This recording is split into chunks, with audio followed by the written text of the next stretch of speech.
समूह साध संगत जी, प्यार भरी राधा स्वामी जी। साध संगत जी, आज ब्यास में बहुत ही प्यारा सत्संग फरमाया गया।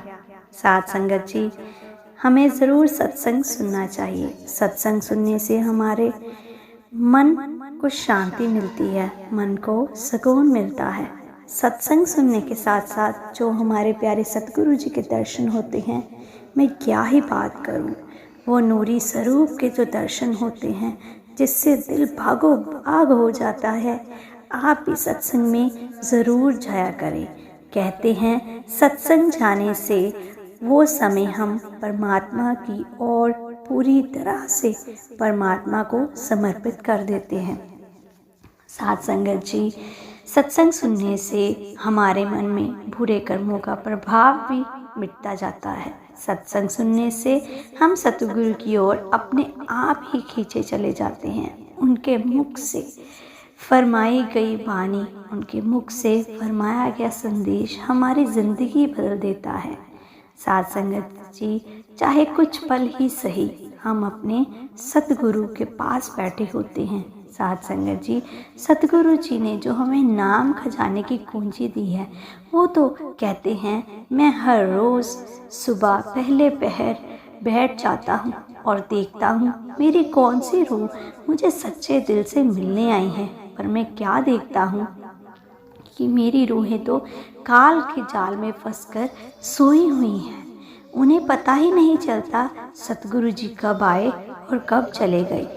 साध संगत जी, ये हम पर निर्भर करता है। हमने अपने सतगुरु को खुशी देनी है या हमने अपने सतगुरु को मायूस करना है। साध संगत जी, आज भी ब्यास डेरे में बहुत ही प्यारा सत्संग फरमाया गया। साध संगत जी, हजूर जी ने सत्संग फरमाया, बाबा जी भी स्टेज पर उपस्थित थे। साध संगत जी, हमारा मन क्यों नहीं मान रहा? अगर हजूर जी गद्दी पर आ जाते हैं और बाबा जी किसी विशेष कारण नहीं आते तो संगत नाराज़ हो जाती है, संगत रोना धोना शुरू कर देती है। वो हजूर जी से इतना ही नहीं, हजूर जी को छोटे छोटे बच्चे कह देते हैं कि बाबा जी के साथ आया करिए। हमें अपने बाबा जी बहुत प्यारे लगते हैं और आपका उनके साथ आना हमें और भी प्यारा लगता है। साध संगत जी, जब पिछले रविवार को बाबा जी के हजूर जी के प्रश्न उत्तर हुए थे, तो एक बच्चे ने बाबा जी को कह दिया था कि बाबा जी, हजूर जी, आप बाबा जी को क्यों नहीं लेकर आए? तो हजूर जी मुस्कुराए और बोले, मैं भी आपकी तरह एक सेवादार हूँ, मैं भी आपकी तरह अपने सतगुरु का बच्चा हूँ। साध संगत जी, हजूर जी ने कहा कि सतगुरु की मौज है, मेरी क्या औकात कि मैं उनको कहूँ कि मेरे साथ चलो। मैं तो सौभाग्यशाली हो जाता हूँ कि जब वो मेरे साथ चलकर स्टेज पर आते हैं, मेरी रूह बागो बाग हो जाती है और उस दिन फरमाया गया सत्संग में आनंद ही आनंद होता है। साध संगत जी, आज बाबा जी को स्टेज पर आना पड़ा। हजूर जी और बाबा जी दोनों ही स्टेज पर उपस्थित थे। हजूर जी ने बानी ली, किस विध मिले गुसाई। साध संगत जी, हजूर जी ने गुरु अर्जन देव जी की बानी ली। साध संगत जी, इस बानी से हमें यही बार बार संदेश दिया गया कि कौन सी विधि है, अपने आप से पूछो उस परमात्मा को पाने की। क्या हम पूजा पाठ से परमात्मा को पा रहे हैं? क्या हम मंदिरों के घंटे बजा बजा कर परमात्मा को पा रहे हैं? परमात्मा को पाने की एक ही विधि है, सच्चा सतगुरु अपनाओ और उनके द्वारा दी गई नामदान की बानी का जप करो। और कोई भी रास्ता उस परमात्मा को पाने का नहीं है। ये सारे बाहरी आडंबर हैं जो हम पूजा करते हैं, पाठ करते हैं, ये सिर्फ बाहरी आडंबर हैं। ये दिखावे वाली भक्ति है। भक्ति करनी है तो अंदरूनी करो, भक्ति करनी है तो चुपचाप करो। दिखावे की भक्ति से परमात्मा को हम कभी भी नहीं पा सकते। साध संगत जी, सबसे पहले तो हजूर जी ने कहा, उस सच्चे सतगुरु का मिल जाना ही बहुत बड़ी बात है। हमारे अंदर इतनी क्षमता नहीं है कि हम सच्चा सतगुरु ढूंढ सके। सच्चा सतगुरु खुद ब खुद अपनी रूहों को ढूंढ लेता है। जैसे सबसे पहले वो जिस भी प्राणी को अपनी संत मार्ग पर लेकर आना हो, उसके अंदर सत्संग सुनने का मोह जगाता है। वो प्राणी खुद ब खुद सत्संग घर में चलकर आता है, सत्संग सुनता है, प्रभु की वाणी सुनता है। उसके मन में सतगुरु के प्रति और भी विश्वास अटूट हो जाता है। फिर सतगुरु जी उस पर मेहर करें तो उसे नामदान की कमाई दी जाती है। उसके बाद उस प्राणी पर निर्भर करता है कि वो सतगुरु के दिए गए हुक्म द्वारा नियंत्रण समय पर बैठकर नियमित रोज भजन सिमरन करे, क्योंकि भजन सिमरन करने से ही हमें वो नूरी स्वरूप परमात्मा के दर्शन होंगे। जब तक हम बाहर वाली भक्ति में लगे हैं, इससे कुछ हासिल नहीं होगा। जब हम शांत होकर अपनी अंदरूनी भक्ति शुरू करेंगे, खुद ब खुद अंदर की जोत प्रकट होगी। हजूर जी ने ये भी कहा कि जो हम बाहर घंटे बजाकर परमात्मा को जगाते हैं, वो घंटे, वो टल्लियाँ, वो भक्ति, वो धूप, वो जोतें सब हमारे अंदर हैं। बस अब ये हमारा फर्ज है कि हमने उनको कैसे जगाना है। साध संगत जी, जब सतगुरु जी हमें नामदान की कुंजी दे देते हैं, इससे बड़ी और कोई दया मेहर नहीं होती।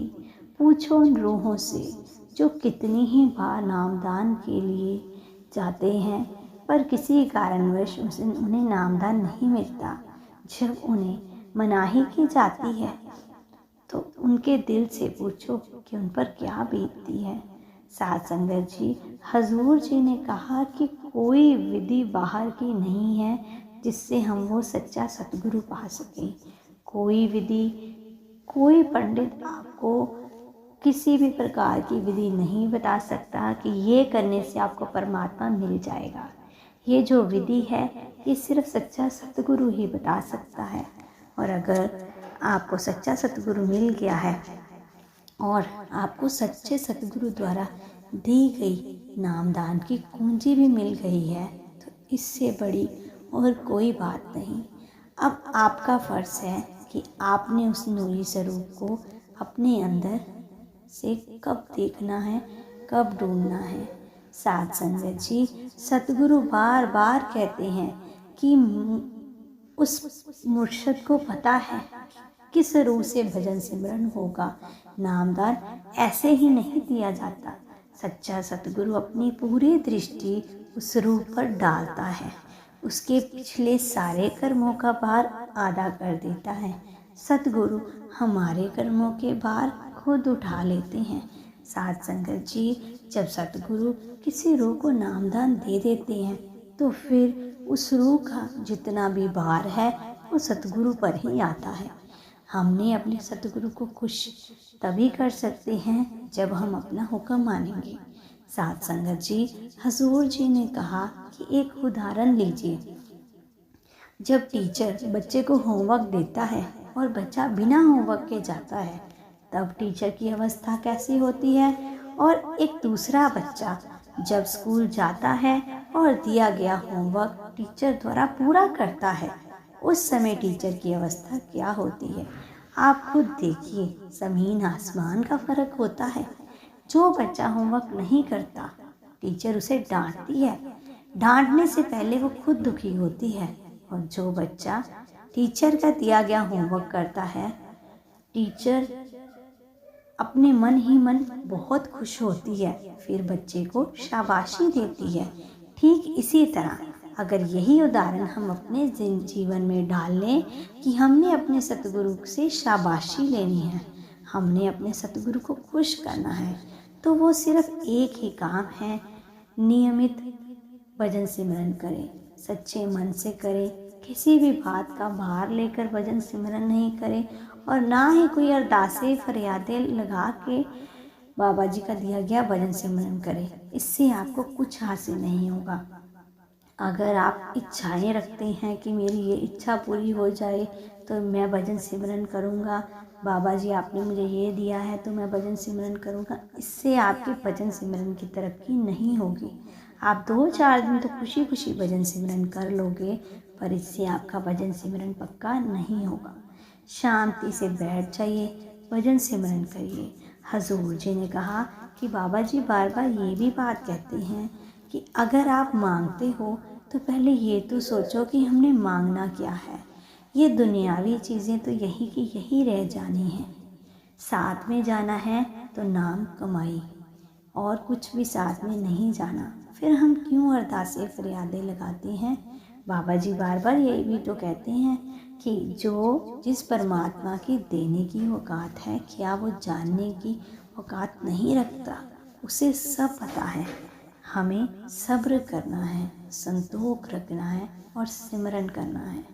नामदान की जो पूंजी परमात्मा ने दी है उसकी कमाई खूब करनी है, ताकि सतगुरु भी खुश हो और सतगुरु ने जो हमें परमात्मा पाने की विधि बताई है वो विधि को भी हम इस जीवन में पूरा कर सकें।